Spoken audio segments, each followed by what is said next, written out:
Hello guys welcome back to our YouTube channel Bunny updates. ఈరోజు మన వీడియోలో ఏంటి అని అంటే మనం ఎట్టకేలకు ఎదురు చూస్తున్న డిక్లరేషన్ ఫామ్ మళ్ళీ అయితే మన ముందుకైతే వచ్చేసిందనమాట.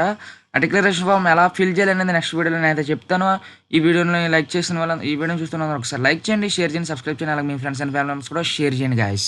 రిజల్ట్స్ లింక్ వచ్చేసరికి డిక్లరేషన్ ఫామ్ అయితే ఎట్టకేలకు మనకైతే రావడం అయితే జరిగింది. ఇక్కడ చూస్తున్నారు కదా డిక్లరేషన్ ఫామ్ మనకైతే వచ్చింది. ఈ డిక్లరేషన్ ఫామ్ ఓపెన్ చేద్దాం. ఈ డిక్లరేషన్ ఫామ్ వచ్చేసరికి ఏపీ బోర్డు వాళ్ళు ఎట్టి పరిస్థితులు అయితే ఇక్కడైతే అప్లోడ్ చేయవద్దు, ఎందుకంటే ఎక్కడైతే మనకు మెన్షన్ అయితే చేయడం అయితే జరిగింది. ఇక్కడైతే AP board of intermediate education students need not to upload అయితే రావడం అయితే జరిగింది. మనకు వచ్చేసరికి నాన్ లోకల్ స్టూడెంట్స్ అయితే అప్లోడ్ చేయొచ్చు.